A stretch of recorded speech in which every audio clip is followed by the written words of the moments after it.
Master Healer. Touch my eyes so I could see. Touch the pain that flows in me. Touch my voice so I could praise Thee eternally. Touch my heart, touch my life. Touch me, Lord, and I shall be healed. Touch my ears so I could hear. Touch my hands so I could give. Touch my feet so I could walk through Calvary. Touch my heart, touch my life. Touch me, Lord,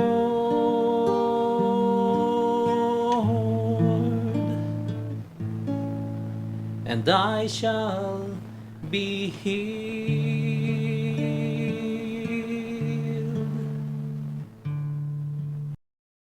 Welcome to In Jesus, Mary, and Joseph. A blessed Sunday, everyone. Good evening manan, kakabsat. Today, the 4th of August, is the 18th Sunday in Ordinary Time. Iti mabasa iti Ebanghelyo, maiadaw iti insurat ni San Juan, chapter 6, verses 24 to 35. And the theme is all about Jesus is the bread of life. Amen. And as we start this program, may we request Sister Emily to lead us in an opening prayer. In the name of the Father, of the Son, and of the Holy Spirit. Amen.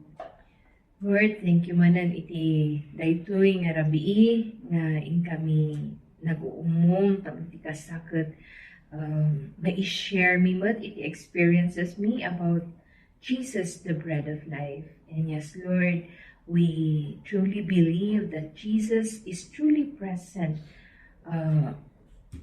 body, blood, soul, and divinity in the Blessed Sacrament. And thank you, Lord, for the gift of the Eucharist to us. And as we continue this night, Lord, ang agsasarita tungkol na ito, isa pa lang kumahan, let your Holy Spirit be upon each and every one of us. Bless all those who are listening to us, and all those who are watching in YouTube, that we all may be one, glorifying your name through this program and through the Eucharist. All this, Father God, we pray in the mighty name of Jesus. Amen.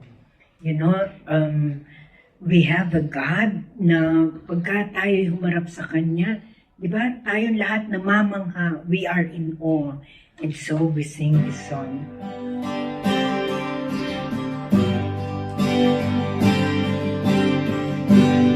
You are beautiful beyond description, too marvelous for words, too wonderful for comprehension, like nothing ever seen or heard. Who can grasp your infinite wisdom? Who can fathom the depth of your love? You are beautiful beyond description, majesty enthroned above. And I stand in awe of you. I stand in awe of you. Holy God, to whom all praise is due. I stand in awe of you.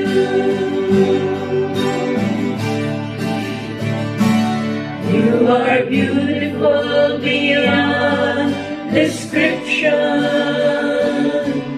too marvelous for words, too wonderful for comprehension, like nothing ever seen or heard. Who can grasp your infinite wisdom? Who can fathom the depth of your love? You are beautiful beyond description, majesty enthroned above. And I stand in awe of you. I stand in awe of you. Holy God, to whom all praise is due. I stand in awe of you. And I stand in awe of you. I stand in awe of you. Holy God, to whom all praise is due. I stand in awe of you. We have an awesome God. We give you glory and praise.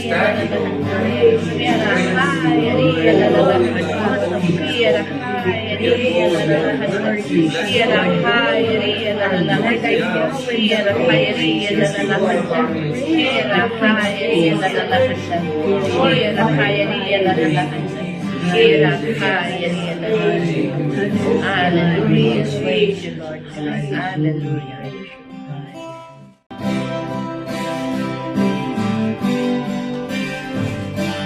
Come, Holy Spirit, I need you. Come, Holy Spirit, I pray. Come with your strength and your power. Come in your own special way. Come like a spring in the desert. Come to the withered of stone. Lord, let your sweet healing power touch me and make me whole.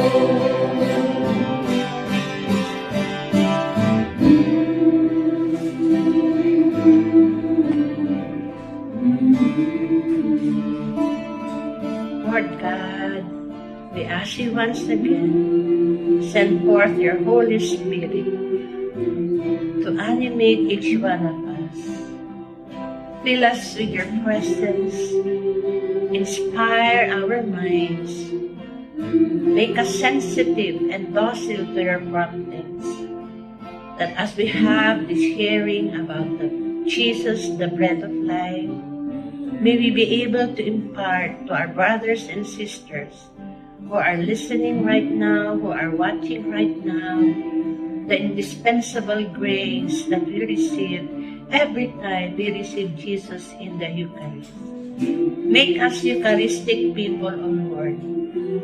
Grant us the grace that with the power of the Holy Spirit, we can be transformed as other Eucharists for our brothers and sisters.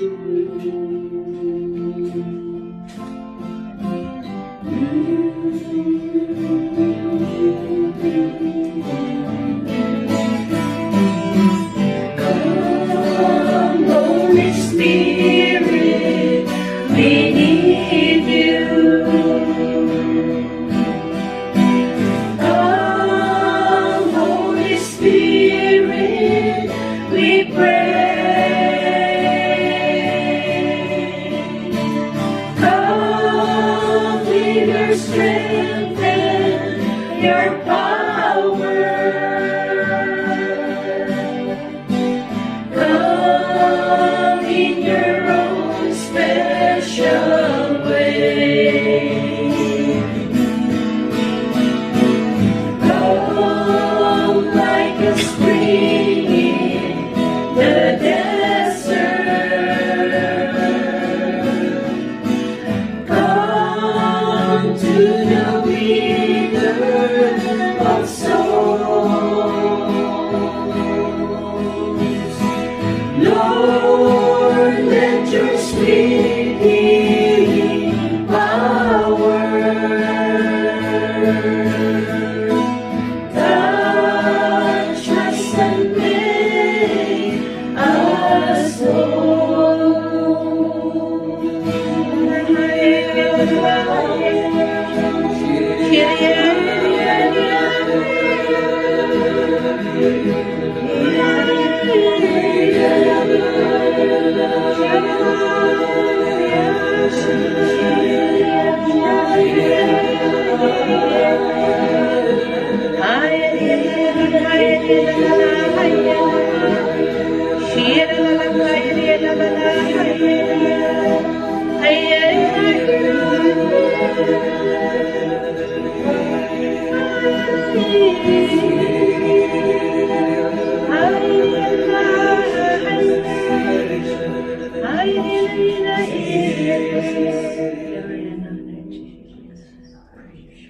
Kakabsat, I know that wherever you are, no, listening or watching us tonight, you also feel the presence of the Holy Spirit in your midst niya.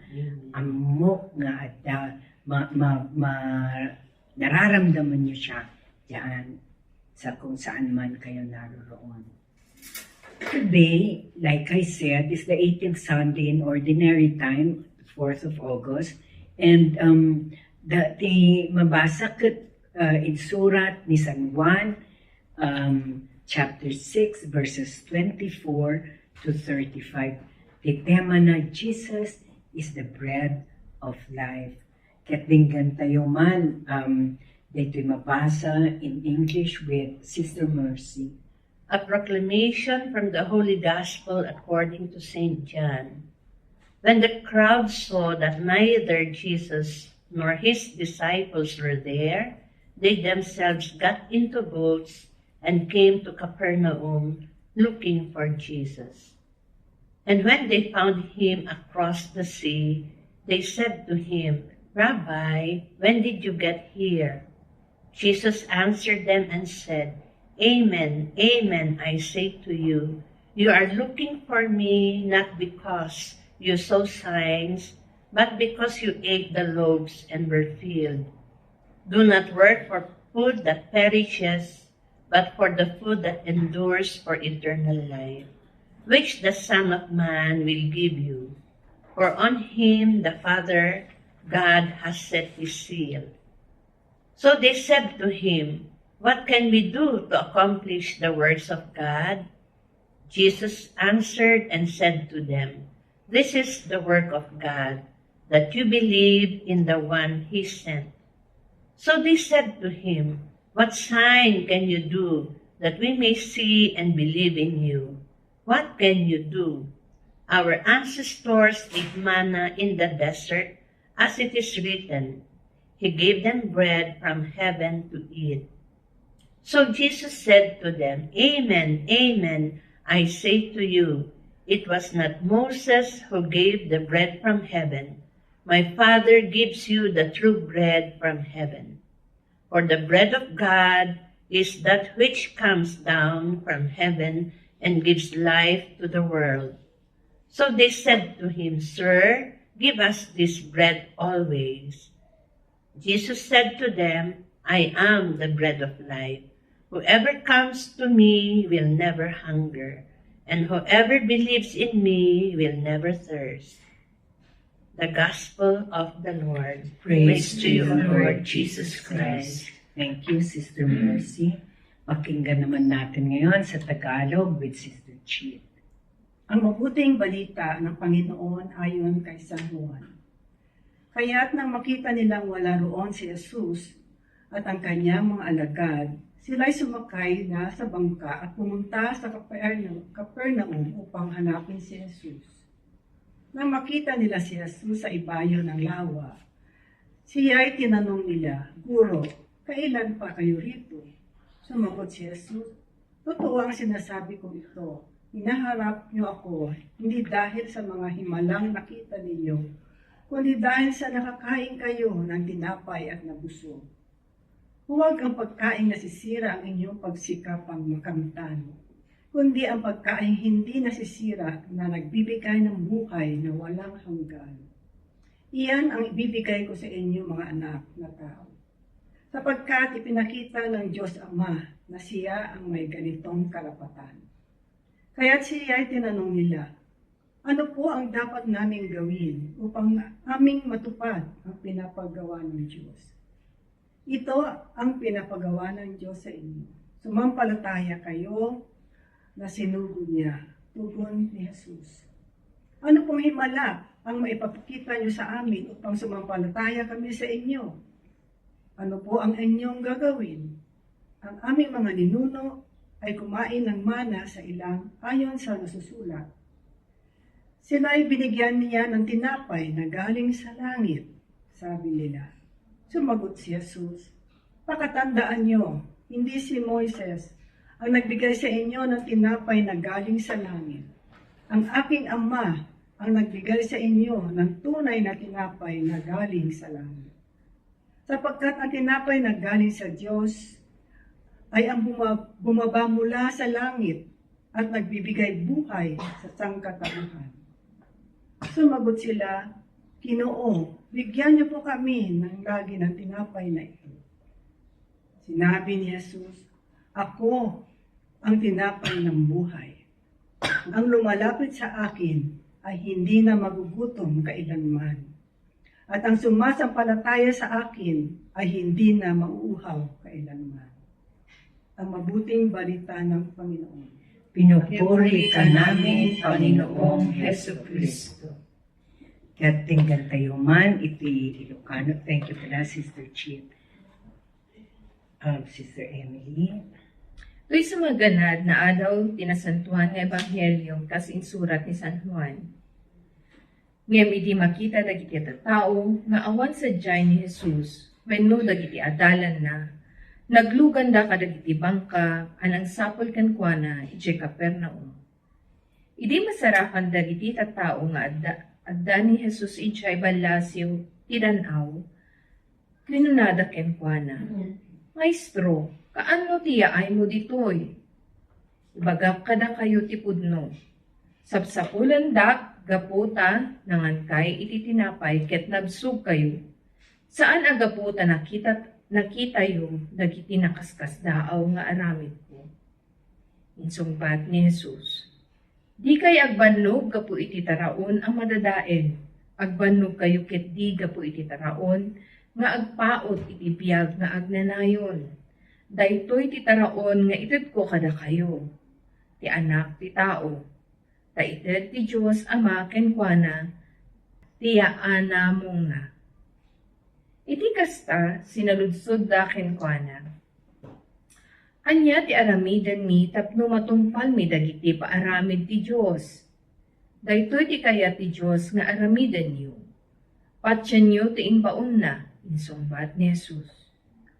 Kinunada kanya ngarod kenkwana, "Anya ti maipakitam a milagro tapno mamati kami kenka?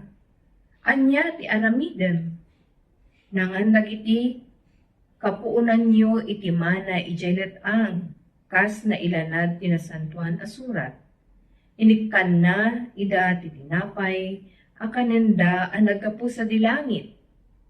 Kinuna ni Jesus, "Ibagak ti pudno kada kayo. Saan ani Moses, tinangted kada kayo iti tinapay ang nagkapu sa dilangit. Ni amak tinamangted kada kayo iti pudno at tinapay nga aggapu sa dilangit. Patinapay nga ited ti Diyos, isu ti bumaba, manipod langit, amangted, biyag iti lubong."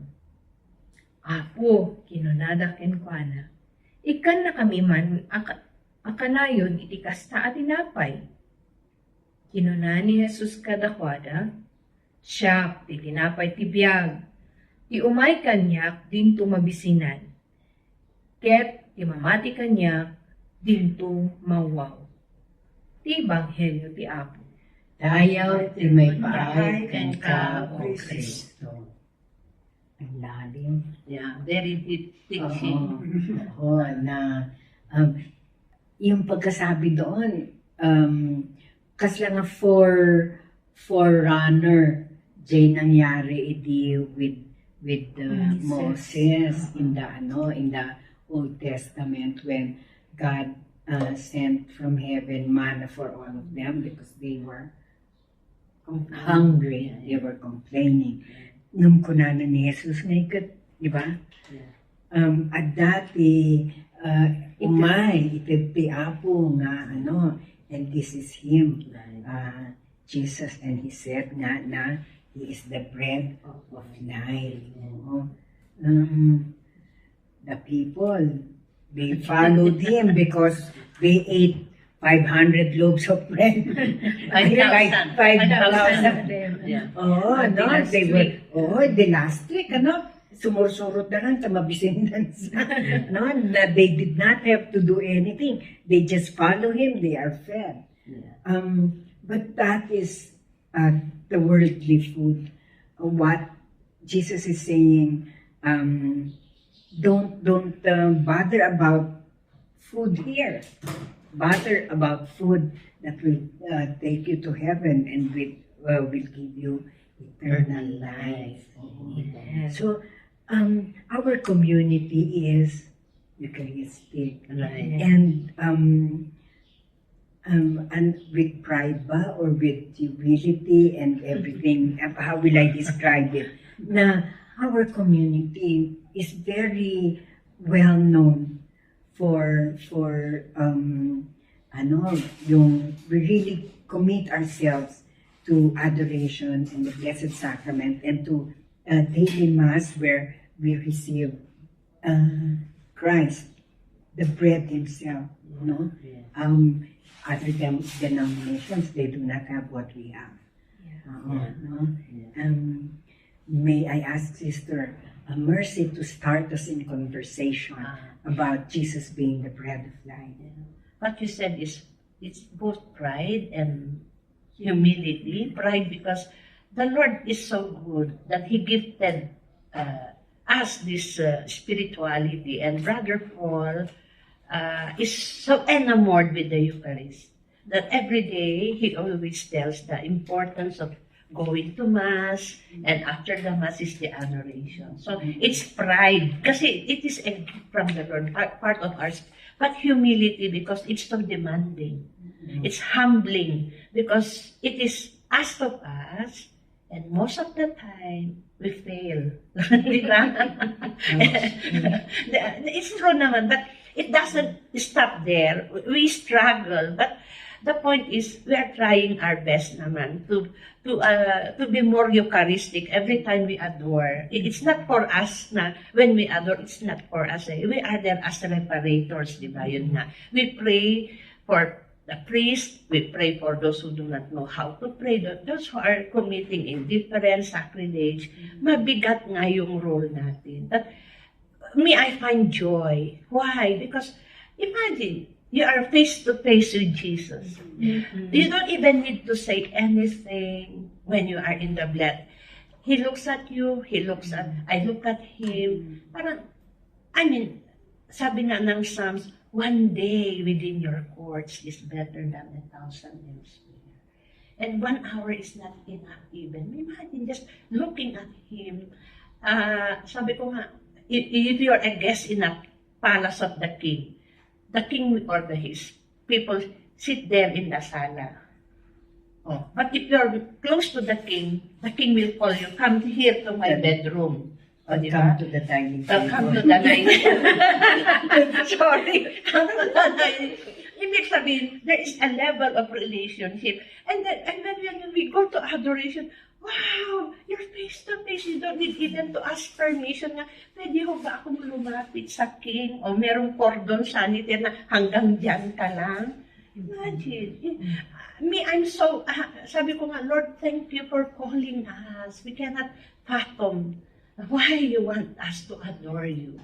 But every time na you become what you eat.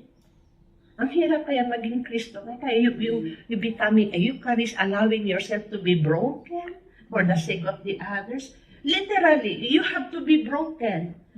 Ang hirap, di ba, ma'am? Minsan na-broken ka na, ayoko na. But precisely, sabi ni Jesus, I allow myself to be broken for your sake that you will be made whole. Isn't it wonderful yung pagmamahal ni Lord? Kaya sabi ko, Lord, thank you for the gift of this spirituality in the community. Not all are blessed to have this kind of gift. Amen. Amen. Oh, nice how you said it. Jesus is the bread that is broken and distributed in the lives of people all over the world. And He is the bread that is broken and yet never divided. Yes.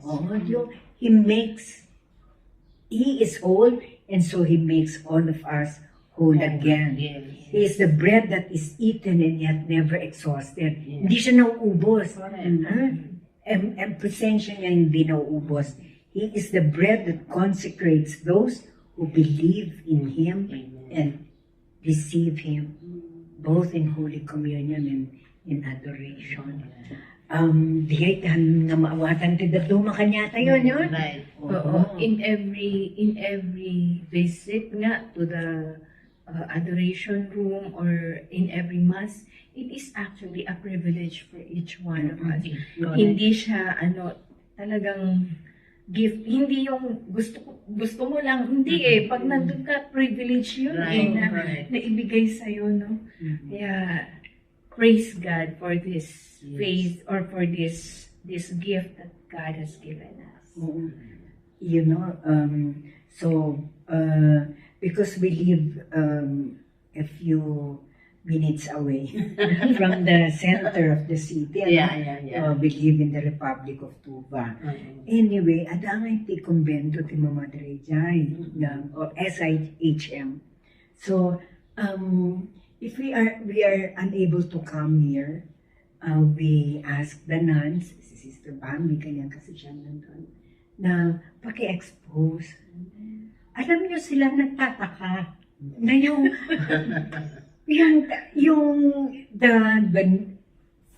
parang you sacrifice time if they say na we have to go out at this time, so we will expose at 6:30. Ganyan ng umaga. O di 6:30. We will come back, and if you cannot make it in the morning, you have to come back. You come by ng mga 5 o'clock. Ang lakas na ulan ko minsan, di ba? Lalo na kung pinadala na doon sa group chat yung schedule mo. yung hindi po pwede na talagang hindi ka din it's not compliance, but it's a commitment between you and God na, yes, Lord, I will come. I will go before you. I will come and cry before you. I will come and kneeling before you, Lord. I will shed everything. Pagkatapos mo doon, yun talagang, yung parang angga-anggaan ng buhay, ganyan. And then yung pagka, halimbawa, hindi ka nakapagsimba na talagang physically na gano'n, virtual ka lang. Kahit na, even if you pray yung spiritual communion, pero yung after that, meron pa rin yung yearning, kaya kailangan next day or makapunta ka. I am the bread of life. Sabi niya, oo nga, ang daming tinapay sa bread book. Pero, itong tinapay na binibigay niya, he sacrificed himself. And sinasabi niya na, believe in me, I will make things good for you. You will have a difficult time on earth, but when you believe in me, eternity waits for you in my Father's kingdom. Amen. Si Tita Chick, maraming experience sa Blessed Sacrament. Ako parang, I'm in love with the Eucharist. Praise I cannot God. live without the Praise Eucharist. God. Thank you. Every day, even if I'm feeling sick, na sa gabi pa lang, example, I'm LBM, you know. So, inisip na, Lord, paano na yan? Hindi na kita may receive bukas. Parang iba eh. Yeah. Parang, pero alam mo, the following morning, He will make me well. Yeah. Then I can really go to and receive Him. Yung parang bang, He's your spouse na Yeah. you anticipate Yes. going to in front of the church and receiving Him. Parang kung hindi mo siya ma-receive, parang ang kulang. May kulang yung araw mo. Yes. Pero pag na-receive mo siya, parang satisfied ka na talaga na you know that He will take over during the day. Kasi siya talaga ang mag-take over. Kung minsan, di ba, na yung minsan, hindi mo maalis na yung gusto natin, ang gusto natin masunod. Di ba? Right. Pero, so pag humihingi ka ng tulong sa kanya, minsan hindi kanya sinasagot. Yung pala, may iba siyang gusto. Correct. Iba pala yung gusto niya sa gusto mo. Yung mga ganun ba? Sabi ko, kaya Lord, hindi talaga ako pwede mabuhay pag wala ka. Amen. Kaya din pinipili ko si Estero. Kahit 30 minutes every day, I really have to visit the Blessed Sacrament. Correct. Iba kasi yung sa bahay lang na Yeah. magbibigay ako ng Right. adoration. Tama. Kaya sabi ko kay Sister Emily, sabi ko sa kanya, ay, gawin ko na lang yata 3 hours in a week. Basta may pinalitan ko na naman. Hindi ko yata kaya. Kaya hindi siya mapadalaw every day. Ganun ako paano ngayon. Sabi ko, hindi ko ipagpapalit. Kahit kanino ka kasama ko. And your husband will not mind. He knows. At saka di ba, Titi Chit, yung nahihilan na rin ninyo si Oo. si Sir. Ano ba laki na pinagbago niya? Praise Oo, God. nahihilan na niyo siya sa adoration. Even Roger, right? Oo, at saka yung drive. Tatanungin pa niya, Hindi na siya, Roger, pati yung katulong ko. Pati yung bahay ko. Nag-multiply. Wala ka bang adoration Ngayon, Yun na yung tatanungin sa'yo, tita. Yeah. Praise God. And actually, meron akong nabasa or narinig from one of the theologian, no, na 75% actually ng mga Catholics, they do not believe in the presence, the real presence of Jesus. 75% of Catholics yun, which is very sad, no, na marinig yung ganun. To think that we are gifted. Tayo po mga Katoliko, ano po yan? We truly believe in the real presence. That is, hindi lang po ngayon yan sinasabi. From the first century, from the time of from the time of the apostles, no? Kasi kung hindi sila naniniwala na nandun talaga, hindi nila i-accept ang kamatayan to be martyrs. Hindi nag-prosper yung faith na to until this time. Kung hindi talaga totoo yung mga sinabi niya na ako, 'di ba? Nung sinabi niya yon, there are some disciples na we cannot receive this teaching. Ano ba to? Parang naluloko na siya, mga ganyan, no? Too much. Oo. Cannibalism. Parang gano'n. Oo. Yung mga iba, umalis. Pero hindi niya sinabi, oops, hindi, nagloloko lang ako. Yeah. Hindi niya sinabi na, hindi, ang ibig kong sabihin ay, is just a symbol. Hindi yun ang sinabi niya. Pero talagang pinandigan niya na, I am the bread of life. Whoever eats me, whoever takes me. Kaya, yun, hindi lang po symbol ang Eucharistia, kundi talagang it is Jesus. Kaya kung gusto nating maramdaman, maranasan ang heaven on earth, go to Mass, go to the Eucharist, have the Eucharist, no? Go to adoration, yun po. And really, it is a privilege to go. Kasi hindi lahat kayang gawin yon. Amen. Hindi lahat kaya nakakapunta. It's actually a gift. Yes, yes. So, i-add ko lang, Sister Emily, when Jesus said, I am, it doesn't mean that I was. It is present. Forever present. I am. Idagdag ko lang, kasi I heard from the priest about the Cardinal of Vietnam, who was incarcerated kasi communist na nga, no? And they wanted him to become crazy. So parang, na yun, yung isolated siya. Na they did not feed him, talagang strict from everything. Sabi na niya, what kept him going on, aside from praying the rosary? He prayed for the conversion of his guards. And then when he befriended yung guard, can I ask a piece of bread? Kasi binibigyan na siya ng pagkain. Dati hindi. Nag-iiwan siya ng piece of bread. And then at night, can you give me little wine for me to drink? At night, he celebrates the Mass until he was released. He was sent to Rome. Then he died of cancer. Now he is in the process of beatification. For 15 years, he was incarcerated. And what made him really strong was he was celebrating the Mass in his own cell.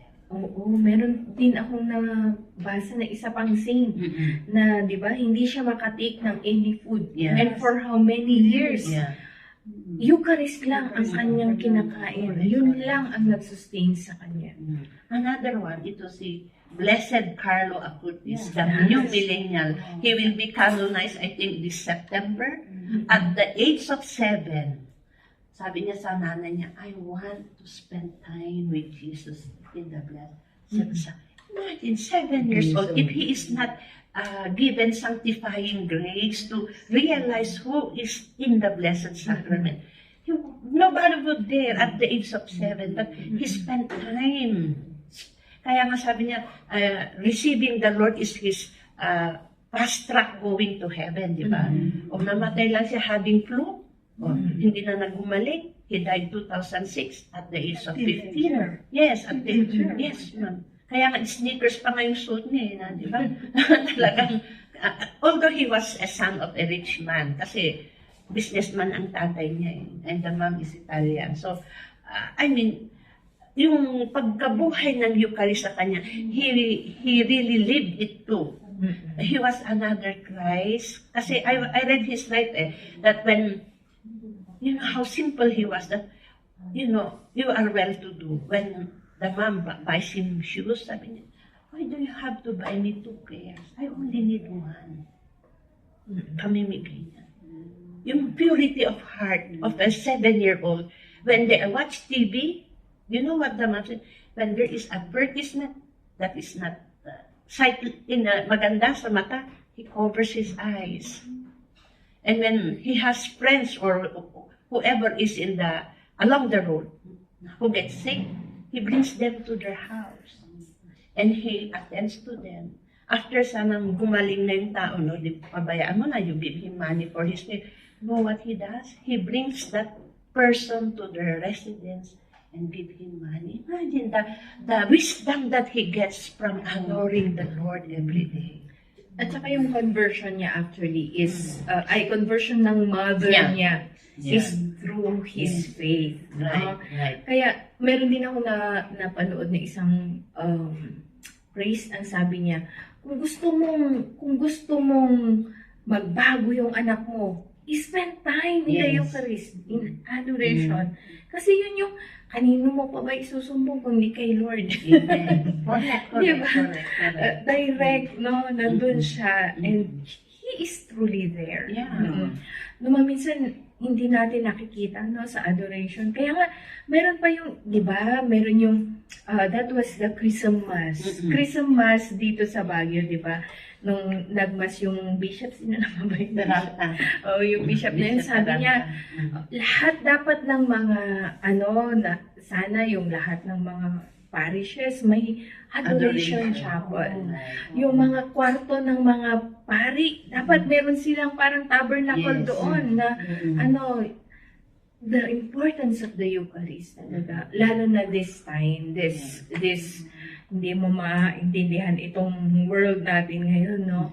Saan pa tayo kakapit kundi kay Lord, no? The living, always present. The others, di ba, they said, how can you stay long in the adoration? For 1 hour. Kasi mga saints, they spend 4 hours. Just being with them. 5. Sabi, it's a gift naman. Sabi ko nga, never mind if your mind is wandering, even if you sleep, it's okay. The Lord understands. He will not punish you na, ikaw naman, nandito ka nga, but your mind is wandering, you're even sleeping. He doesn't say that. Because He knows your heart, that you want to spend time with Him. But the mere fact that we are so limited, we're so human, it's okay as long as you are with me, di ba? Pag sa mag-asawa naman, kahit hindi na nag-uusap, basta alam mong nandoon siya, kampante ka na, masaya ka na, di ba? So, that's how Jesus is to us. Na, come and spend, can you not spend 1 hour with me, di ba? Sabi niya nga sa siya, imagine God, He is begging us to stay with Him. Kung tutuusin, hindi na dapat kasi He's complete by Himself. It is us that who needs Him. He doesn't need that. But then He wants us to grow in love. Come, can you not You know, I'm spend? so sad. Kasi, Like when I go to Manila, I always visit the Blessed Sacrament. Kasi may mass muna dun sa St. Michael's, sa Army yun eh. Philippine Army. And then after that, I go to the adoration. Walang pa ako, pero naka-expose yung mga sa Sacrament. Kaya parang paiyak-iyak ako pagpasok. Ano naman ito nangyari? Parang ayaw mo ba sigurong umalis sa hospital? Oo, kasi hanap ko naman yung pari. Wala. Pagkasabi ko naman kayo dito sa pari. Wala naman yung wala naman Totoo siya. yan. Pagka-visa nila, wala na sila. Hindi ko na Totoo yan. Ako din po, na ano ko yan doon sa hometown ng father ko, sa Aguilar, Pangasinan. Ang maganda pa man din yung kanila. Alam mo, yung mga lumang Spanish na simbahan. So there's that one room na talagang na ano. Pero ganun din, yung exposed, pero walang tao sa. Tapos nakalak. dapat i-repose. Oo. Nakasarado siya na ganyan. So, kami na Hinahanap ko ngayon saan pwede buksan. Wala. Oo. So, sa labas kang magdadasal. Ang isang probinsya na napuntahan ko na yung adoration room, very welcoming. Yung the cathedral in Vigan. And then it's air-conditioned. Wow. Air-conditioned siya na, and then people go in. Yung very much like dito sa cathedral, pumapasok din ng mga tao, lalo na kung minsan may, siguro naglilinis sa loob ng main cathedral, meron yung rope na yung ano, so hindi ka makapasok. Yung mga tao nandito lang. They go to the adoration. Very beautiful sight. Yeah. Saka yung paisa pa, di ba? When we receive communion, it's not just a part of the body of Christ. It's His heart. Imagine His whole. Yeah, the whole heart, na even one piece, He gives it as a whole to every individual. So dapat talaga, our heart is like His heart. Kaya nga ang ganda nung pag nag-receive ng communion, di ba? Yung, di ba, si Francis ng Assisi, no? Ano ba yung prayer niya? May through this, I may decrease and that you may increase in my life. Yung words na yun, actually, sinabi yun ni St. John. Di ba? I am the bread of life. Whoever comes to me will never hunger. Pero tayo, no, ang humans, very hungry. Very hungry for so many things in the world. Hungry for power. Kanina, napag-uusapan natin yun. Look what power can do, ano? We are hungry for wealth. We are hungry for yung recognition, yung mga ganyan-ganyan. Nakakalimutan natin na those are not the things that we should be hungry about. and then the part that says, work for food that do not work for food that perishes, but for the food that endures for eternal life. Yung the bread, I am the bread of life, sabi ni Jesus. He is imperishable. No? Yung hindi siya yung pag in-mail mo, kailangan matanggap ka agad. Kasi kung hindi, magmamolds, mabubulok ka. Sister Mercy said, it is in the present tense. Yung, andito ako, I am. Yan. Every day, every hour, present with you. That is what Jesus is saying. Iso nga kakabsat, ano? This one, how many Sundays na we come to you over the radio and malalim na unag-unay dati jay topic tayo. Tapos naglalaing pa yung dito umay na. Ang husay nilang mag-explain about so many things na siya kanya, Sister Emily, makaadalak nga. I learned, and when Sister Mercy and si Tita Chit, when Sister Chit, they were talking about their experiences, parang naiinggit ako na gusto kong umiyak na sana I come to that level then of appreciation of the Blessed Sacrament and of Jesus Christ in Holy Communion. Kung sila nasa grade 12. Okay, nursery. Ako nasa nursery. Kasi, the way to heaven, para siyang education din. Correct. The more you learn, the nearer you are. Yeah. There na, no? Okay to 12. Kaya nga, ang ano din dito, kasi if you are just a parishioner, yung normal na Catholic, nominal Catholic, no, you would not know this. Ako, actually, saka lang ako na-introduce sa adoration, ganyan. Saka ko lang yan nalaman nung after college na, may ganito pala.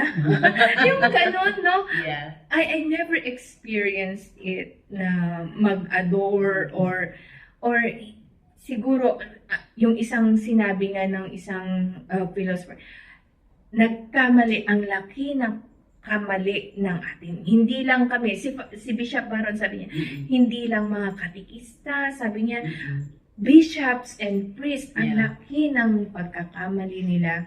Bakit? Kasi nga ngayon, bakit ang mga Katoliko hindi naniniwala sa real presence of Jesus? Hindi dapat nangyari yun eh. Ibig sabihin, along the way, may pagkukulang, sabi niya. And I accept that. Kaya nga, ang ganda ngayon kasi yung mga protestante na bumabalik sa like Scott Hahn, yung mga iba, they are coming back because of the Eucharist. Oo, sila actually yung nag-aano ngayon, parang nagre-revive ng ating church, no? And sabi ko, may plan pa rin si Lord, kahit na siguro nawala sila, but then the Lord is calling them back. Okay. Truly, no? When, like in my case, the realization na, yung lagi ko naririnig yan, I am the bread of life. Whoever comes to me will never hunger again, and whoever drinks, and whoever believes in me will never thirst. All of us, like I said, we are hungry for the Lord. We are thirsty for the Lord. Here he is saying, mamati kayo, believe in me. Everything will be all right. Receive me in Holy Communion. Everything will be all right. Come to me when you have problems. Be still. Come to me in adoration, in the Blessed Sacrament, in the adoration room, and I will make things all right for you. So, kakabsatan niya, data nga ganyo no kasat no how big and how important and how significant it is nga di apan nga simba tanggapan ni Jesus iti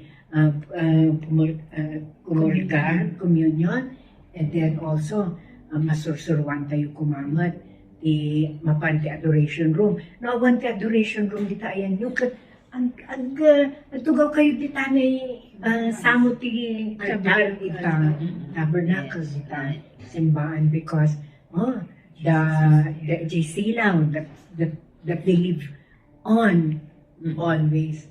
That is a sign that He is there, that Jesus is really there. We came across this beautiful song from John Michael Talbot, I am the bread of life, and it is a summary of what we have talked about today. So, Brother Ronnie, Sister Tess.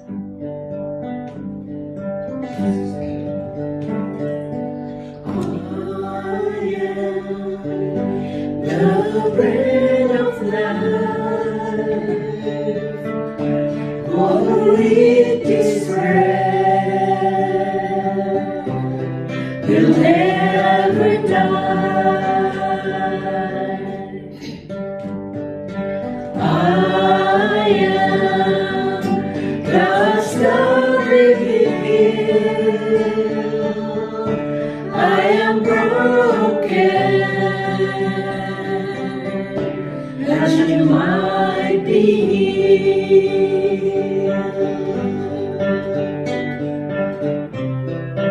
All who eat of this heavenly bread, all who drink this cup of the covenant, you will live forever, for I will raise you up.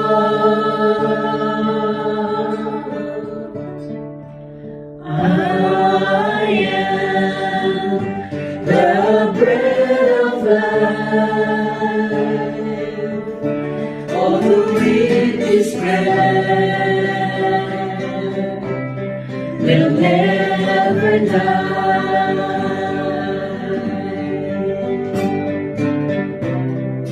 No one comes to me shall hunger again.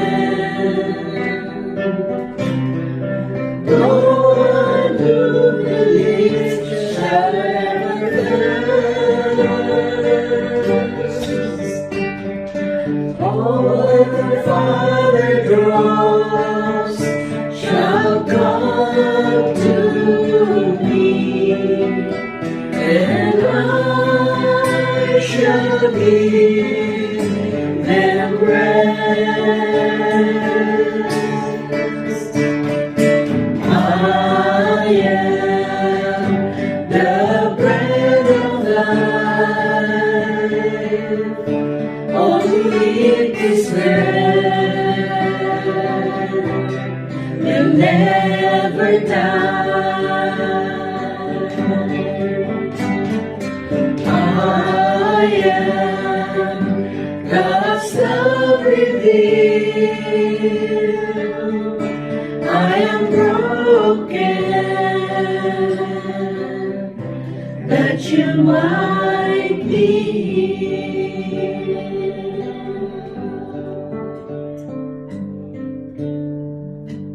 Thank you, dear Lord God, for your great love. You are broken, and we are healed. Kakabsat, we come to this part of the program where manana niya, ikararagan tayo item amin nga kakabsat, kan kakadwa, kapamilya nga madawdawat, ikararan kanya kayo. And so we sing this song.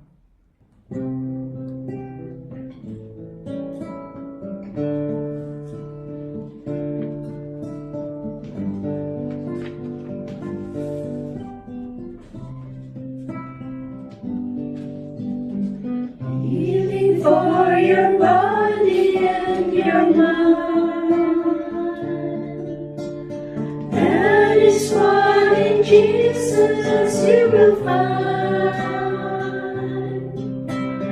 If you only trust Him and believe in Him, healing for your body and your mind. I have conquered death and so shall you. On the last day I will come for you. Then in glory you shall rise to life with me, and dwell with me through all eternity.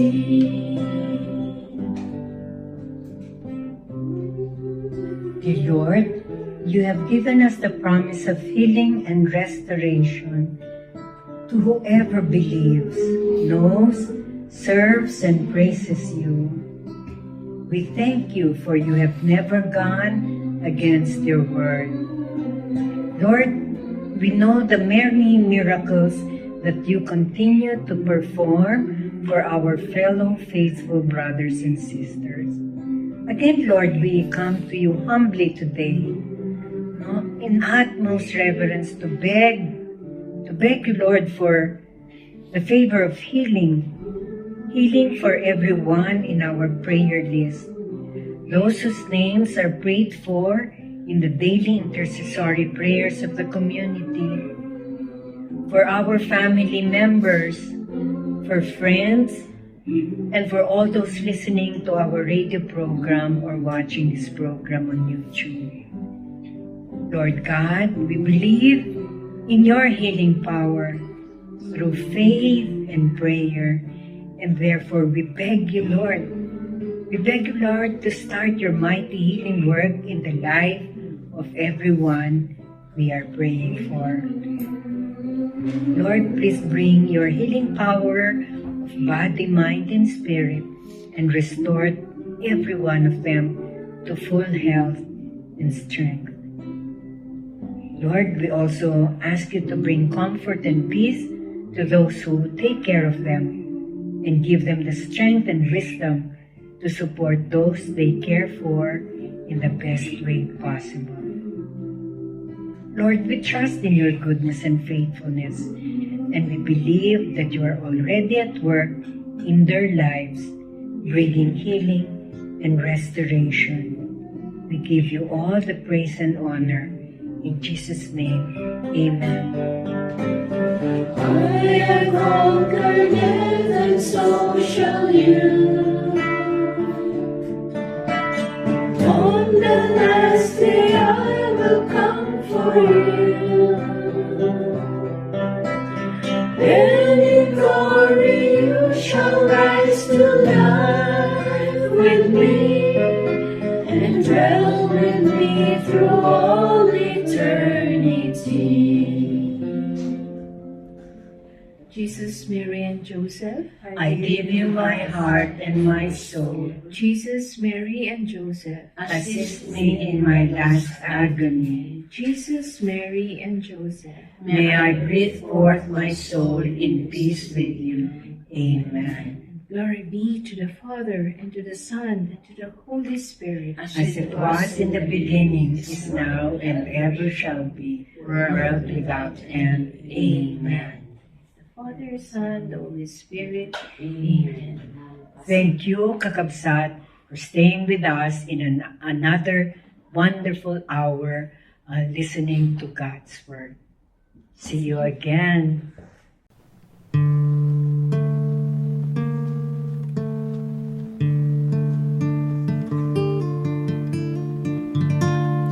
Touch me, Lord, for I am a sinner. Touch me, Lord, for you are the master healer. Touch my eyes so I could see. touch the pain that flows in me. Touch my voice so I could praise thee eternally. Touch my heart, touch my life, touch me, Lord, and I shall be healed. Touch my ears so I could hear, touch my hands so I could give, touch my feet so I could walk through Calvary. Touch my heart, touch my life, touch me, Lord,